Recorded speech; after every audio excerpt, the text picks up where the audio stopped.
Shalom Bapak Ibu Saudara-saudara. Hari ini Jumat 17 Juli 2020 kita akan membahas Yesaya 23 sampai yang ke-27. Temanya Israel kecil tapi besar. Anda bisa melihat di layar bahwa Israel ternyata adalah sebuah kerajaan yang sangat kecil dibandingkan kerajaan-kerajaan lain yang ada di sekelilingnya.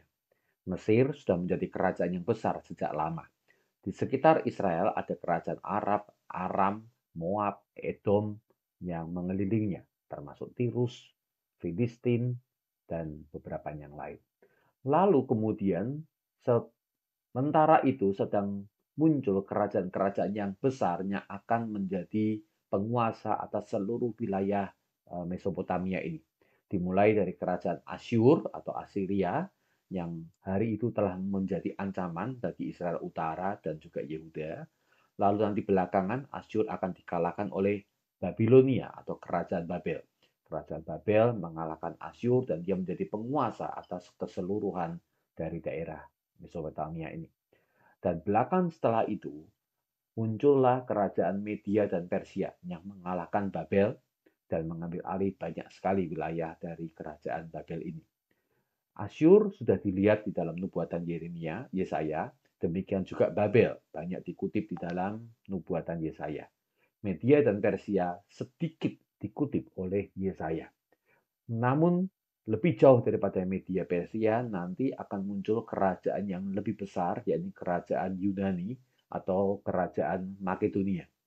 Kerajaan Makedonia atau Yunani sempat dilihat oleh Yesaya. Nah, yang menarik adalah hari ini kita akan melihat bagaimana kerajaan Israel yang kecil ini pada suatu ketika akan menjadi kerajaan yang besar yang menutupi akan permukaan bumi. Dan apa rahasianya? Saya ingin memberikan sedikit pengantar. Kita telah membahas Yesaya dari pasal pertama sampai hari ini nanti pasalnya ke-27.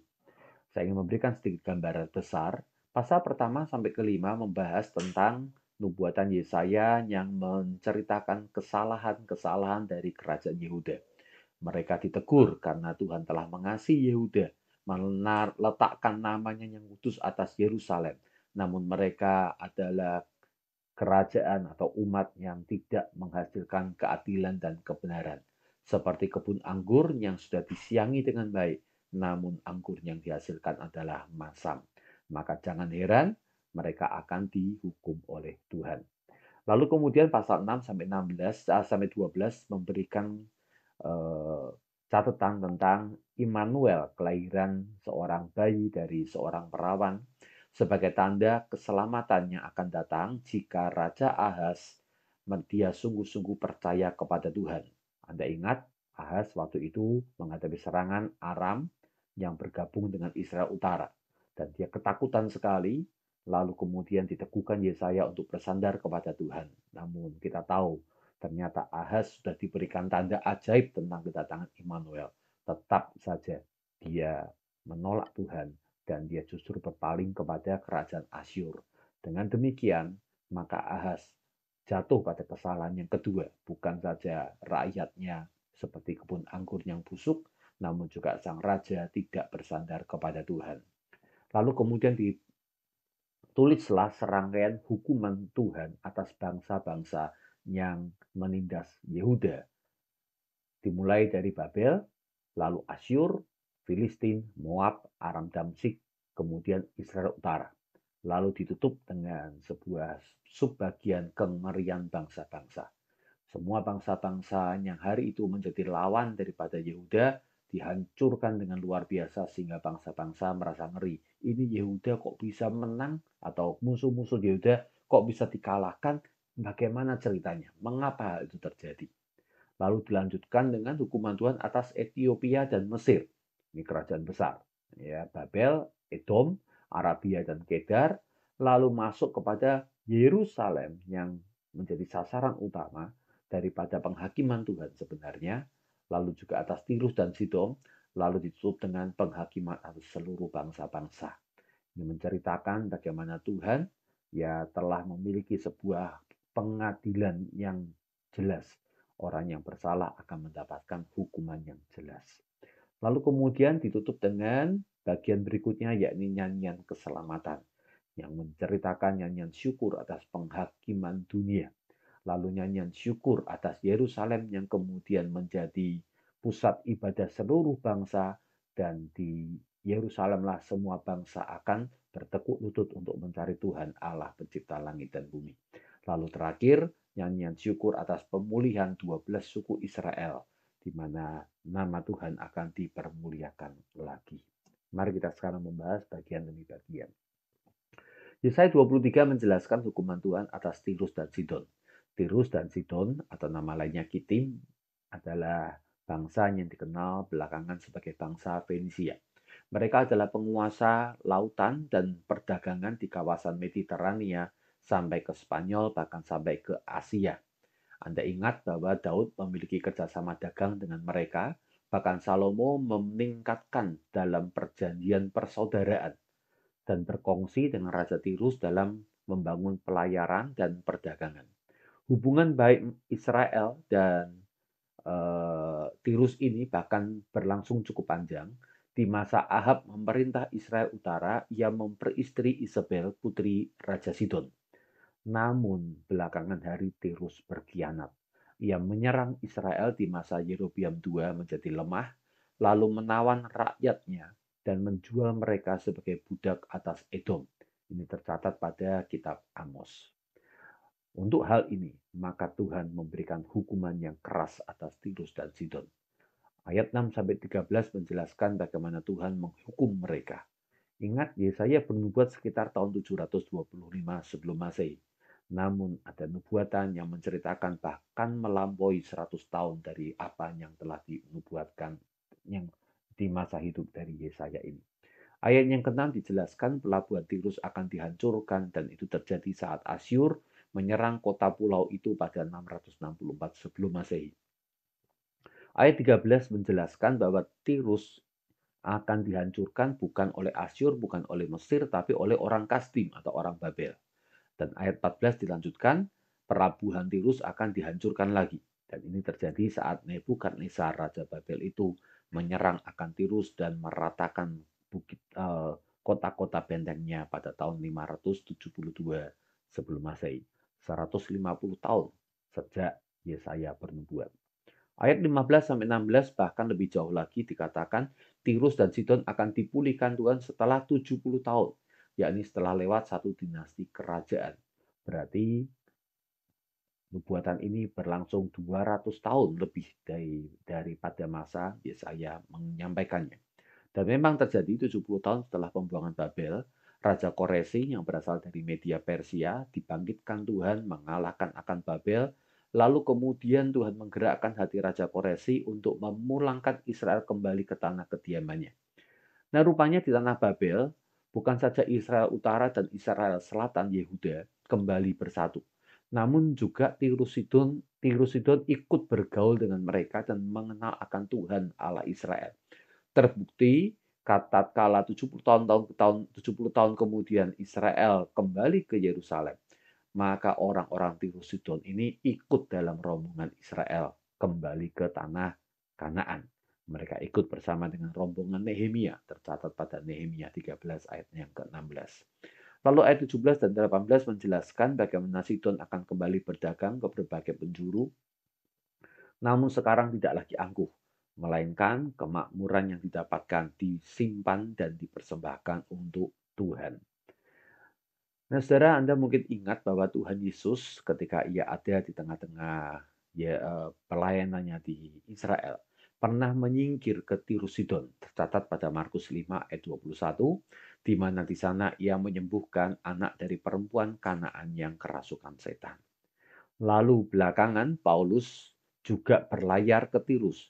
Dia melayani di sana selama 7 hari karena di Tirus didapatkan banyak murid Kristus yang suka berdoa dan peka terhadap suara Roh Kudus. Jadi sungguh tanah Tirus dan Sidon pada akhirnya berlutut di bawah kaki Tuhan dan menyembah Tuhan. Haleluya. Pasal 24 dari kitab Yesaya menceritakan hukuman Tuhan atas seluruh bumi. Tuhan akan memutarbalikkan permukaan bumi dan menyerakkan penduduknya umat dan imam, hamba dan tuan, hamba perempuan dan nyonya, pembeli dan penjual, peminjam dan pemiutang, semuanya akan mengalami keadaan yang sama, yakni malapetaka dari Tuhan. Bumi cemar karena penduduknya melanggar perjanjian abadi Tuhan. Itu adalah tuduhan Tuhan terhadap bumi yang menerima akan hukuman yang keras ini. Maka umat manusia akan mengeluh dalam penderitaan. Sorak-sorai musim panen berubah menjadi ratapan dan tangisan. Lalu kerusakan semesta akan terjadi. Bumi merekah dan gempa terjadi. Bintang, bulan, dan matahari akan surut kemegahannya. Dan saat itulah Tuhan akan menunjukkan kemuliaannya. Pasal ke-25 menceritakan awal dari nyanyian syukur. Di sana dikatakan kita bersyukur karena Tuhan menetapi setiap rancangannya yang ajaib yang telah dirancang sejak zaman dahulu kala. Moab sebagai kiasan atas sebuah kota yang berkubu akan diruntuhkan. Dan satu bangsa yang kuat, ini mengacu pada Yehuda yang dicatat nanti di pasal 26, akan memuliakan Tuhan dan bangsa-bangsa akan mencari Tuhan ke Yerusalem. Tuhan akan menjadi tempat pengungsian bagi orang lemah. Gunung Sion menjadi tempat perjamuan seluruh bangsa. Maut dienyahkan selamanya, air mata dihapuskan. Keselamatan yang dinanti-nantikan akhirnya datang juga. Anda melihat pada pasal 25 terjadi sebuah nubuatan yang besar bahwa seluruh bangsa akan porak-poranda dan hanya berdiri satu kerajaan saja. Itulah kerajaan Yehuda atau kerajaan Yerusalem di Israel ini. Ini terjadi di dalam nubuatan Yesaya yang menceritakan tentang masa menjelang kedatangan Tuhan di kedua kali di muka bumi ini. Lalu dilanjutkan dengan nyanyian syukur atas Yerusalem, pasalnya ke-26. Yerusalem digambarkan sebagai kota yang kuat yang didirikan oleh Tuhan sendiri, dan seluruh bangsa akan datang berdiam dari seluruh bangsa akan datang berdiam di Yerusalem hanya orang-orang yang benar dan orang-orang yang setia kepada Tuhan. Sebabnya Yesaya kemudian memberikan himbauan kepada orang-orang percaya, tetaplah percaya kepada Tuhan, tetaplah setia kepada Tuhan, karena Tuhan akan memberikan pembelaannya atas orang yang setia, dan penghakiman Tuhan akan diterima oleh orang-orang yang fasik. Tuhan telah menggantikan penderitaan umat dengan sukacita kehidupan. Ada 3 ayat yang indah di dalam pasal 26 dikatakan, yang hatinya teguh kau jagai dengan damai sejahtera, sebab kepadamulah ia percaya. Saya ingin kita mengulang bersama-sama ayat ini. Yang hatinya teguh kau jagai dengan damai sejahtera, sebab kepadamulah ia percaya. Ayat 12, ya Tuhan engkau akan menyediakan damai sejahtera bagi kami, sebab segala sesuatu yang kami kerjakan, engkaulah yang melakukannya bagi kami. Saya ulangi. Ya Tuhan, engkau akan menyediakan damai sejahtera bagi kami, sebab segala sesuatu yang kami kerjakan, engkaulah yang melakukannya bagi kami. Apa yang Anda sedang kerjakan hari-hari ini? Tuhan akan bekerja bersama dengan Anda, melakukannya untuk Anda. Seperti yang dikatakan Paulus pada Roma 8 ayat yang ke-28. Ayat yang ke-13 dikatakan, ya Tuhan Allah kami, tuan-tuan lain pernah berkuasa atas kami, tetapi hanya namamu saja kami masyurkan. Saudara, banyak berhala, banyak tuan, banyak penguasa, banyak majikan pernah memerintah Israel. Mungkin juga pernah memerintah akan kehidupan kita. Dan upah apakah yang kita dapatkan tatkala mengikut akan berhala-berhala dan tuan-tuan yang lalim itu. Tidak dapat dibandingkan dengan saat kita mencari akan Tuhan dan meletakkan Yesus sebagai Tuhan dan penguasa akan kehidupan kita. Maka sekali lagi, buang berhala-berhala dalam kehidupan kita dan carilah Tuhan, karena ia adalah Tuhan yang membawa kesejahteraan yang sejati. Pada pasal 27 adalah nyanyian syukur atas pemulihan keseluruhan Israel, 12 suku Israel. Dikatakan Tuhan akan menghunus pedangnya untuk membunuh Leviatan yang meluncur, Leviatan yang melingkar, dan naga laut yang ada di dasar laut. Kebun anggur Tuhan akan kembali dipelihara Tuhan dan menjadi elok, dan musuh Israel yang bertobat datang kepada Tuhan akan menerima pengampunan. Haleluya, Tuhan kita sungguh memiliki kasih setia. Kesalahan Yakub telah diampuni dan hukuman yang keras, pembuangan dan kekalahan telah membuahkan pertobatan yang sejati. Dan pada saat sangkakala besar ditiup, semua bangsanya memusuhi Israel akan dihukum, dan Israel akan dikumpulkan dari berbagai penjuru yang terserak-serak akan dikumpulkan untuk berdiam di Yerusalem kembali.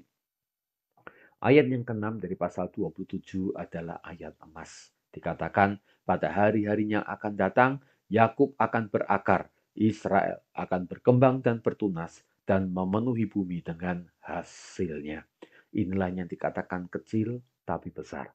Bukan karena Yakub kuat, bukan karena Israel besar, bukan karena mereka memiliki kemampuan. Mereka tetap kecil, mereka tidak punya kemampuan. Tetapi Tuhanlah yang melakukannya. Tuhanlah yang mengerjakannya. Tuhanlah yang membangun Israel. Sehingga pada akhirnya Israel berakar dan berkembang dan bertunas, bahkan memenuhi bumi dengan kemuliaan Tuhan. Saudara, tidak sia-sia kita untuk mencari Tuhan. Tidak sia-sia kita untuk bersandar kepada Tuhan. Tidak sia-sia kita untuk mencari pembelaan Tuhan. Karena tatkala bersama dengan Tuhan, apapun yang kita kerjakan, mungkin secara manusia kekuatan kita kecil. Secara manusia usaha kita tidak seberapa dibandingkan dengan orang-orang yang lain. Tapi bersama dengan Tuhan, kita akan mengerjakan perkara yang besar. Sekali lagi, bukan karena kita yang besar, tapi karena Tuhan yang melakukannya untuk kita. Dan Tuhan yang besar akan memberikan hasil yang besar untuk kemuliaan Tuhan. Haleluya. Mari kita berdoa. Kami datang kepada Engkau berkaca lagi dari kebenaran firman Tuhan. Bahwa mungkin kami tidak seberapa.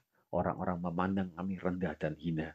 Tapi kami bersama dengan Tuhan yang besar. Dan bersama dengan Engkau, kami akan mengerjakan perkara-perkara yang besar. Orang-orang dunia mungkin masih bisa menghina kami. Namun akan datang waktunya bagaimana mereka akan terheran-heran karena apa yang kami lakukan yang tidak seberapa ini, Engkau ubah menjadi perkara yang besar yang membawa kemuliaan bagi nama Tuhan.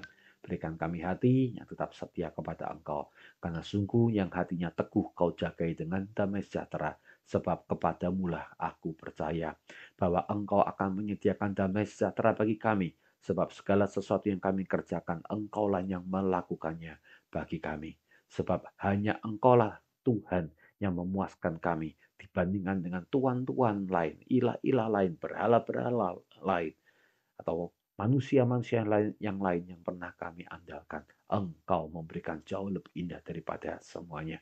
Biarkan hidup kami Tuhan pada hari-hari yang mendatang boleh berakar, boleh berkembang, boleh bertunas, dan boleh mengeluarkan hasilnya demi kemuliaan Tuhan. Di doa kami. Haleluya. Amin.